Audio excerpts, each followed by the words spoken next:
South India shopping mall the wedding మంత్ర సరికొత్త wedding collection south India shopping mall. నమస్కారం, welcome to I dream. ధర్మ మార్గం with Vijitha కార్యక్రమానికి స్వాగతం. ప్రస్తుతం మనతో పాటు ఉన్నారు ప్రముఖ జ్యోతిష్య వాస్తు పండితులు లలిత ఉపాసకులు శ్రీ శ్రీ శ్రీ నానాజీ పట్నాయక్ గారు. ఇప్పుడు వారితో మాట్లాడి మరిన్ని విషయాలు తెలుసుకుందాం. నమస్కారం గురుగారు. శ్రీమాత్రే నమః.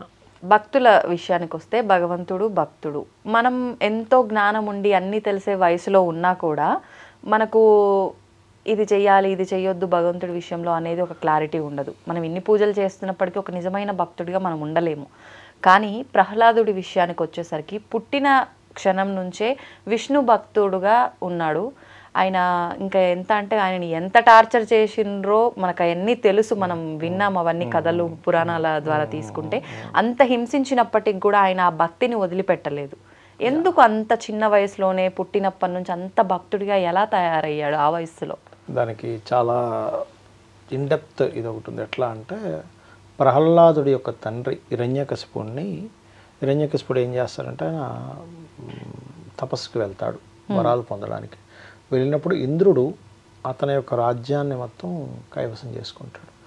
అప్పుడు హిరణ్యకశిపుడు భార్య గర్భవతిగా ఉన్నప్పుడు ఇంద్రుడు తీసుకెళ్ళిపోతున్నప్పుడు అప్పుడు నారదుడు అడ్డుపడి చెప్తాడు, ఏంటి నువ్వు అన్నప్పుడు వదిలేస్తాడు. మళ్ళీ వదిలేసినప్పుడు ఈ హిరణ్యకశిపుడు యొక్క భార్యని ఒక ముని ఆశ్రమంలో నారదుడు పెడతాడు. పెట్టినప్పుడు అప్పుడు నారదుడు నారాయణుని గురించి చెప్తూ ఉంటాడు, విష్ణువు గురించి చెప్తూ ఉంటే హిరణ్యకశిపుడు భార్య ఆవిడ ఎవరైతే ఉంటుందో ఆవిడ కడుపులో ఈ ప్రహ్లాదుడు ఉండి వింటూ ఉంటాడు, ఊగొడుతూ ఉంటాడు ఆయన చెప్పేది. అంటే ఆ ఏజ్ నుంచే మనం చూడండి, మహాభారతంలో కూడా ఇది ఉంటుంది. మనకి అర్జునుడి యొక్క పుత్రుడు అభిమన్యుడు ఆ యొక్క పద్మవ్యూహాన్ని ఎలా ఛేదించాలనేటువంటిది పొట్టలో వింటూ ఉంటాడు. అందుకే మన వాళ్ళు ఏం చెప్తారంటే ప్రెగ్నెన్సీతో ఉన్న వాళ్ళు దేవతా సంబంధించినవి మంచి పనులు మంచివి సంబంధించినవి వినాలి, నెగిటివ్ సంబంధించిన ఎక్కువ వినకూడదు, నెగిటివ్ సంబంధించిన ఎక్కువగా చేయకూడదు, ఎక్కువ స్ట్రెస్కి గురవ్వకూడదు అని చెప్పేది. అందుకే మన వాళ్ళు ప్రభావం ఉంటుంది అనేటువంటిది. యాక్చువల్గా శ్రీమంతం టైంలో గాజులు కూడా ఎందుకు వేస్తారంటే ఈ సౌండ్ ఇక్కడ పొట్టలో ఉన్నటువంటి ఆ బేబీకి ఒక రకమైన ఆహ్లాదకరమైనటువంటి దీన్ని తెచ్చిపెడుతుంది. యాక్చువల్గా మన ట్రెడిషనల్లో ఉన్నటువంటిది అది. అయితే ఇక్కడ ఈ రకంగా ఇతని ఆశ్రమంలో ఉన్నప్పుడు తెలుసుకున్నది ఒక ఎత్తు అయితే, ప్రతి జీవికి కూడా డెత్ డేట్ ఎలా అయితే ఉంటుందో, మనకి బర్త్ డేట్ ఎలా ఉంటుందో డెత్ డేట్ కూడా ఫిక్స్ అయి ఉంటుంది. అన్నీ కలిసి రావాలి అక్కడ. ఇక్కడ ప్రహ్లాదుడు గనక విష్ణు భక్తుడు అవ్వకపోతే హిరణ్యకశిపుడు మరణం వచ్చేది కాదు. ఇప్పుడు అసలు పుత్రుడు అలా లేడనుకోండి, ఆయన అతన్ని ఎన్నో రకాలుగా హింసించాల్సిన అవసరం వచ్చేది కాదు. ఇంకా ఆఖరికి విసిగిపోయి ఎక్కడున్నాడు చెప్పు, శ్రీహరి ఎక్కడున్నాడు చెప్పు, ఇక్కడున్నాడా అంటే స్తంభం నుంచి బయటకు వస్తాడు. అలా స్తంభం నుంచి బయటికి రావాలి అంటే మరి ప్రహ్లాదుడు అలా ఉండాలి కదా. అందుకని ఫస్ట్ ఫిక్స్డ్ ఇదంతా కూడా. అతని కోరిక కూడా అలాగా ఆ రకంగా కోరుకున్నాడు, ఇంటా బయట కాదు. అందుకే ద్వారబంధం మీద పగలు కాదు రాత్రి కాదు, సంధ్యాకాలంలో నరుడు కాదు వానరుడు కాదు, సింహం పైన సింహం ఆకారం కింద మనిషి ఆకారం, ఎటువంటి ఆయుధాలు అవ్వకూడదు అన్నప్పుడు గోర్లతో. అందుకని ఏంటంటే అవన్నీ ఒక ప్రణాళిక చూస్తే కనుక. ఇక్కడ మనం ఏంటంటే మీరు ప్రహ్లాదుడు ఇందాక మీరు అన్నారు నిజమైన భక్తులు కానీ, ఇక్కడ మీరు గమనించినట్లయితే ప్రహ్లాదుడికి సంబంధించినటువంటి వృత్తాంతంలో ఆయన ప్రతి దాంట్లోనే విష్ణువుని చూస్తూ వచ్చాడు. ఒక సింహంతో కనిపిద్దామని ఆ సింహంలో కూడా విష్ణువుని చూశాడు. అందుకని ఆ సింహం వెనక్కి వెళ్ళిపోయింది. ఆ సింహానికి ఇదో పెద్ద ఏనుగులా కనబడ్డాడు ప్రహ్లాదుడు. లేదా ఒక ఏనుగు రూపంలో ఇచ్చేద్దాం అన్నప్పుడు ఒక సింహంలా కనబడ్డాడు వాటికి. అలా ఏంటంటే ఎప్పుడు కూడా మనకి ఎట్లా ఉంటుందంటారంటే ఒక తల్లిగా భావించాలి అంటారు. అందుకే ఒక తల్లిగా తండ్రిగా భావించాలంటారు. ఎలా అంటే ఇప్పుడు చూడండి, చిన్న ఎగ్జాంపుల్ చెప్తా చూడండి. చాలామంది ఏమంటారంటే మన ప్రయత్నం మనం చేసుకుంటూ వెళ్ళిపోవాలి, దేవుడు ఏం చేయడు అనేటువంటిది. కానీ అట్లా కాదు, మన ప్రయత్నం చేస్తూ భగవంతుడే మన చేతికి ప్రయత్నం చేస్తున్నాడు అనే భావనలో ఉండాలి. అంటే ఎలా అంటే చిన్న ఎగ్జాంపుల్ చెప్తా చూడండి. ఒక తల్లి ఉంది, పిల్లవాడు పొద్దున్నే నిద్రలేచి వాడి పనులు వాడు చేసుకుంటూ శుభ్రంగా ఆనందం వేసి స్నానం చేసుకుని అన్ని సర్దుకొని వెళ్ళిపోతుంటే పెద్దగా పట్టించుకోవాలని చూడదు. వాడు అన్ని పనులు చేసుకుంటాడులే అంటారు. కానీ అలా కాకుండా ప్రతిదీ కూడా తల్లి చేయాలి, తల్లి చూసుకుంటే నేను కాదనేటువంటి దీంట్లో ఉన్నాడు అనుకోండి పిల్లవాడిని, తల్లి అంటారు నేను చూసుకోవాలి లేకపోతే ఎట్లా. అలా ఏంటంటే ప్రతి జీవి కూడా ప్రతి దాంట్లోని అమ్మవారిని లేకపోతే వాళ్ళ ఇష్టదైవాన్ని చూసుకుంటూ ప్రతిదీ కూడా వాళ్ళు కనెక్ట్ అవుతూ ఉండాలి భగవంతుడితో. మీరు ఇదే దీన్ని ఇంకొంచెం కరెక్ట్గా అర్థం చేసుకుంటే కనుక మహాభారతంలో ద్రౌపది వస్త్రాభరణం జరుగుతుంది, వాళ్ళు పాచికలాడి పాండవులు ఓడిపోయిన తర్వాత.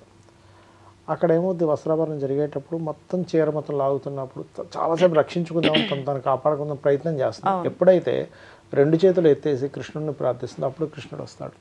అంటే నీ ప్రయత్నం నన్ను నేను కాపాడుకోగలను, నాకు భగవంతుడితో సంబంధం లేదనుకున్నంతసేపు నీ ప్రయత్నం మాత్రమే ఉంటుంది, కానీ నా ప్రయత్నం కూడా భగవంతుడే అనేటువంటి భావన మనకి ఎప్పుడైతే వస్తుందో, నేను ప్రయత్నం చేయడానికి శక్తి కూడా భగవంతుడే అనే భావన ఎప్పుడైతే వస్తుందో అప్పుడు ఖచ్చితంగా వచ్చి అక్కడ కాపాడతాడు. అది సో ఏంటంటే ఇక్కడ మనం అర్థం చేసుకోవాల్సింది ప్రయత్నం వేరు భగవంతుడు వేరు కాదు. ఆ ప్రయత్నానికి శక్తి ఇచ్చేవాడు కూడా భగవంతుడే. దీంతో మీరు ఎప్పుడైతే మీరు ముడిపెట్టుకుంటారో మీ జీవితాన్ని ఆటోమేటిక్గా సక్సెస్ ఉంటుంది. ఇక్కడ ఏంటంటే సక్సెస్సా లేకపోతే సక్సెస్ లేకపోవడం కాదు. నా ఉద్దేశం ఏంటంటే ప్రతిదీ కూడా మనం ఆ కర్మచక్రంలో పట్టి తిరుగుతున్నాము. నీకు అనిపించవచ్చు సక్సెస్ కాదేమో అని, కానీ ఒక్కొక్కసారి అది సక్సెస్ కూడా అవుతుంది ఒక్కోసారి. అంటే ఎలా అంటే చిన్న ఎగ్జాంపుల్ చెప్తా చూడండి. ఒక వ్యక్తి నేను చూశాను ఒకసారి, ఒక వ్యక్తి ఒక బిజినెస్ పెట్టి లాస్ అయ్యాడండి. అందరూ ఏమన్నారంటే ఆయన తిట్టారు, నీకు అసలు బిజినెస్ చేయడం రాదు, అది రాదు, ఇది రాదని. అది చాలా చిన్న బిజినెస్. మహా అంటే ఆ బిజినెస్లో ఆయన ఎంత టాప్ పొజిషన్కి వెళ్ళినా రోజుకు ఒక 2-3 వేల కంటే ఎక్కువ సంపాదించేవాడు కాదు. అది లాస్ అయిపోయి ఆయన అందులోంచి ఇంకో బిజినెస్లోకి వెళ్ళాడు, అక్కడ కొన్ని కోట్లు సంపాదించాడు. ఇదే ఇందులో సక్సెస్ అయ్యి ఉంటే ఆయన అక్కడ అయిపోయి ఉండేవాడు. సక్సెస్ అవ్వకపోవడం వల్ల ఆయన ఆ బిజినెస్లోకి వెళ్ళాడు. మనం అనుకుంటాం మనకు తెలిసిన జ్ఞానంతో వీడికి బుద్ధి లేదు, వీడి ఇట్లాంటిది తెచ్చుకున్నాడు అది ఇది అని, కానీ అసలైన ప్రణాళిక వేరే ఉంటుంది. అతను ఒకటే మాట అన్నాడు, నేను ఒకటే మాట చెప్పా ఆయనకి, నువ్వు ఒకటే అనుకో, ఇది నీ మంచిగా జరిగింది అనుకో. ఎందుకంటే ఆయన నాకు ఆ జాతకం పట్టుకొని వచ్చాడు అప్పుడు.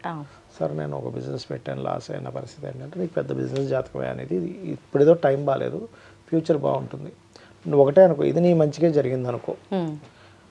సార్ అలాగా సార్, అది ఉన్న కొంచెం బంగారం అమ్మేసి నేను స్టార్ట్ చేశాను, ఇంట్లో వాళ్ళందరూ తిడుతున్నారు, ఉన్న బంగారం అమ్మేసావు అది ఇది అని. ఇప్పుడు ఆయన మీరు నమ్మరు, కొన్ని వేల కోట్లకు అధిపతి. ఎక్కడ చిన్న బిజినెస్ ఎక్కడ అంటే మనం అనుకుంటాం కానీ ఆయన అప్పటి నుంచి కూడా ఒకటే నమ్మాడు సిద్ధాంతం, లేదు అంతా భగవంతుడు నడిపించుకుంటాడు, నేను నా పని నేను చేసుకుంటూ వెళ్ళిపోతాను. నమ్మకం ఉండాలి, నమ్మకం ఉండాలి, అంతా భగవంతుడు అనేటువంటి భావన ఉండాలి. అదే నిజమైన భక్తి. ఒక్కసారి సక్సెస్ రాగానే భగవంతుడు ఉన్నాడు, లేకపోతే నా గొప్ప అనుకోవడం, సక్సెస్ రాకపోయేసరికి భగవంతుడు లేడని వదిలేయడం భగవంతుడు, అది భక్తి అనిపించుకోదు. ఇప్పుడు మీరు ఆయన కడుపులో ఉన్నప్పుడే ఇవన్నీ విని పెరగటము అని అన్నారు కదా, కానీ కొన్ని సందర్భాల్లో మనం కడుపులో ఉన్నంత వరకు ఆ శిశువు అన్నీ గుర్తుంటాయి, గత జన్మ కర్మలు అవన్నీ కూడా ఉంటాయి, వీటి పర్పసే నేను వచ్చాను అన్న జ్ఞానం కూడా ఉంటుంది.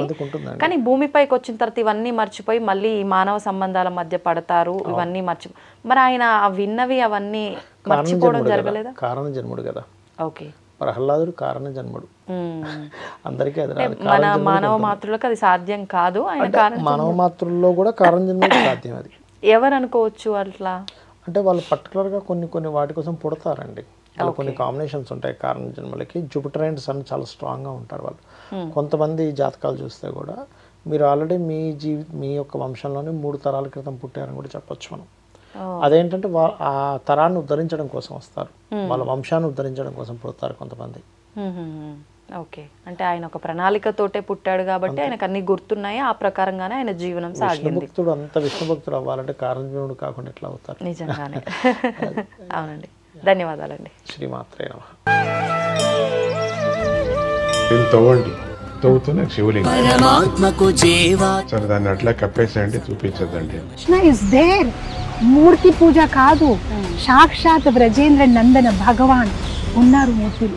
ఏమీ ఆశించకుండా ఆరాధించే వాళ్ళు కూడా ఉన్నారా ప్రభుజీ? నిజమైన భక్తి అంటే మనకు తెలియదు కాబట్టి.